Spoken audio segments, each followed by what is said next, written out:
Меня зовут Рама Кришна. Я изучаю физиотерапию. И мой вопрос заключается в следующем. Для чего Аллах создал Адама и Хавву? С какой целью это сделано? Второй вопрос. Все, что сотворено, сотворено кем-то. Следовательно, Бог должен быть сотворен кем-то. И что означает слово Аллах? Брат задал 3 вопроса. Первый вопрос. Почему Аллах создал Адама и Еву? И для чего создал Вселенную и человеческий род? Всевышний Аллах сотворил Адама и Еву миром, чтобы от них произошел человеческий род. Они являются нашими прародителями. Всевышний Аллах сказал в суре Комната, аят 13.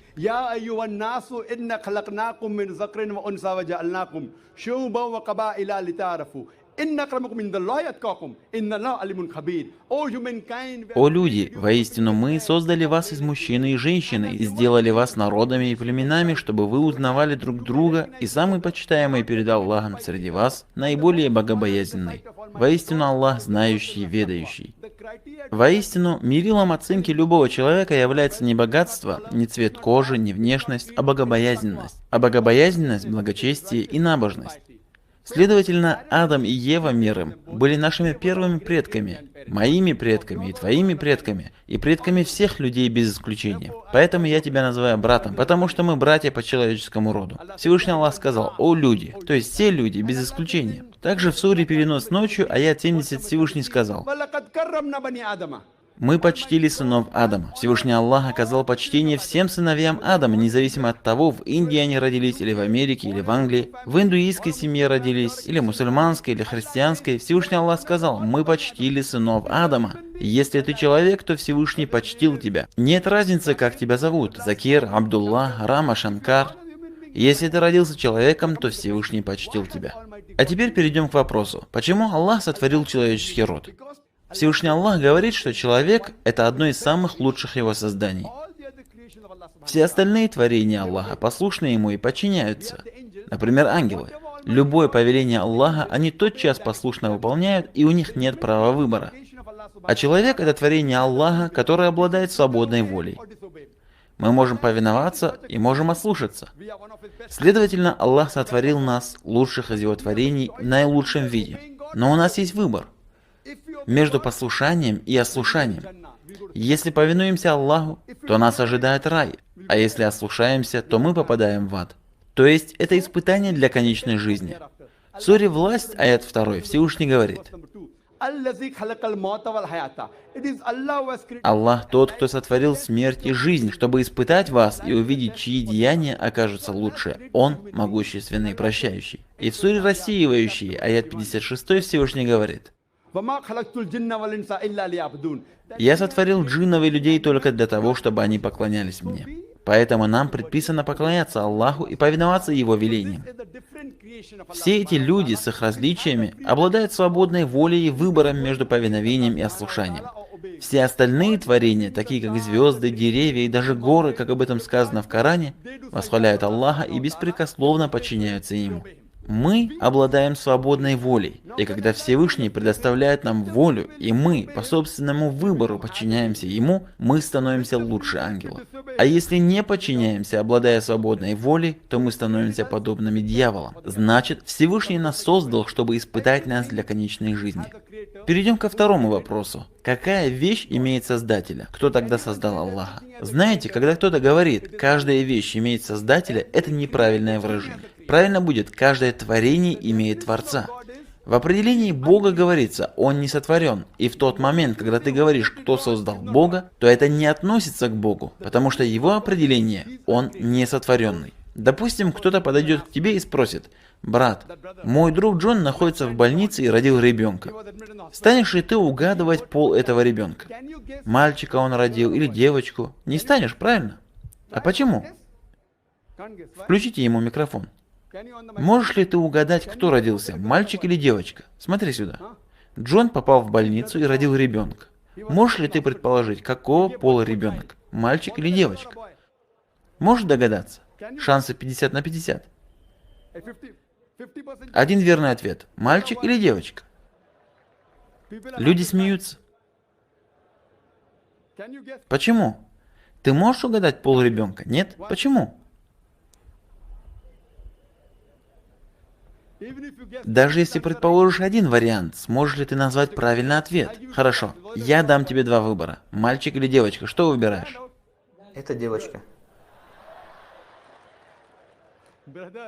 Брат мой, разве может мужчина родить ребенка? Вот здесь ты ошибся. Точно такую ошибку допустил ты, когда спросил, кто создал Бога. Мужчина не может родить, тогда глупо спрашивать, девочку он родил или мальчика. Вот теперь ты понял. Если мужчина не способен родить, то какой смысл спрашивать, мальчика он родил или девочку? И когда ты спрашиваешь, кто создал Бога, Бог по определению не может быть создан или сотворен. Всевышний сказал, и нет никого равного ему. Перейдем к следующей части твоего вопроса. Кто такой Аллах? Самое лучшее определение, которое я могу дать тебе, это процитировать из Корана суру Аль-Ихляс, номер 112. Скажи, Он Аллах единый.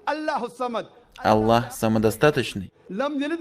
Он не родил и не был рожден. И нет никого равного ему. Это определение, состоящее из 4 предложений, и есть определение Всевышнего Аллаха, свят он и велик. Любой человек, который говорит, что этот или тот Бог, он должен проверить, соответствует ли кандидат этим 4 условиям. И если соответствует, мы принимаем такого Бога. Определение из 4 строк. Это истинная проверка с точки зрения науки теологии, которая занимается изучением вопросов веры в Бога. Скажи, Он Аллах единый. Аллах абсолютно самодостаточен. Он не родил и не был рожден. И нет никого равного Ему. Например, некоторые люди говорят, что Бхагван Раджниш – это великий Бог. Однажды во время ответа на вопросы один индус сказал мне, мы не верим в то, что Бхагван Раджниш – Бог. Я никогда не говорил, что индусы считают Бхагвана Раджниша Богом. Я лишь сказал, что некоторые люди верят в это. Давайте для примера возьмем Раджниша и проверим на соответствие этим условиям. Во-первых, скажи, Он Аллах единый. Был ли Раджниш единственным в своем роде? Единственным, кто объявил себя Богом. Есть сотни людей, особенно в нашей стране есть тысячи, кто объявили себя Богом. И Раджниш не единственный такой. Но последователи Раджниша говорят, нет, он единственный такой. Второе условие. Аллах абсолютно самодостаточен. Является ли Раджниш таким? Мы знаем из его биографии, что он страдал астмой, сахаром и хроническими болями в спине. Представьте себе, великий Господь страдает астмой, диабетом и хроническими болями в спине. Третье условие. Он не родил и не был рожден. Бхагван Раджниш родился в Мадья-Прадеш, в Индии. У него есть отец и мать. В 1981 году он уехал в Соединенные Штаты. Он брал с собой в поездки тысячи американцев. В штате Орегон он основал поселение Раджнишпурам. Вскоре он был задержан властями Америки и помещен за решетку. И он заявил, что был отравлен властями США. Представьте, что великий Бог был отравлен. В 1985 году он был депортирован из Америки и вернулся в Индию. И в городе Пуна он основал новый центр под названием Ошо Кампус. Если ты посмотришь Самадхи Рагнеша, то там он написал: Ошо никогда не рождался, никогда не умирал, только гостил на этой планете Земля с 11 декабря 1931 по 19 января 1990 года. Никогда не рождался и никогда не умирал. Только гостил на этой планете Земля с 11 декабря 1931 года по 19 января 1990 года. Единственное, что они забыли написать, что 21 государство в мире отказало ему в визе. Великий Бог явился в этот мир в качестве гостя, чтобы посетить разные страны, но для этого нуждается в визе. Глава греческой епархии заявил, что если власти не выгонят Раджниша из страны, то мы сожжем его дом и дома его учеников. Последнее условие. И нет никого равного ему. Это очень строгое условие, и никто, кроме истинного Бога, не сможет соответствовать ему. Если так называемый Бог хоть на один миг становится подобным или равным чему-либо, то он не Бог.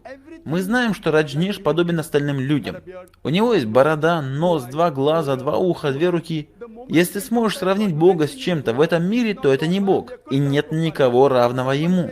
Если кто-то скажет, мой Бог сильнее Арнольда Шварценеггера тысячи и тысячи раз. Кстати, ты слышал до этого об Арнольде Шварценеггере? Это человек, который получил титул Мистер Вселенная. Самый сильный человек в мире. И когда ты сравниваешь Бога с каким-то человеком, будь то Шварценеггер, или Дара Сингх, или даже Кинг-Конг, будь это 1000 раз или 1 000 000 раз, Если ты находишь возможность сравнения Бога с чем-либо, находящимся на земле, то это не Бог. И нет никого равного Ему. Следовательно, это определение Всевышнего Аллаха из 4 строк Корана. И любого Бога, которому ты поклоняешься, проверь на соответствие этим условиям из Сура Аль-Ихляс. Если соответствует, он истинный Бог. Если нет, то он фальшивый Бог.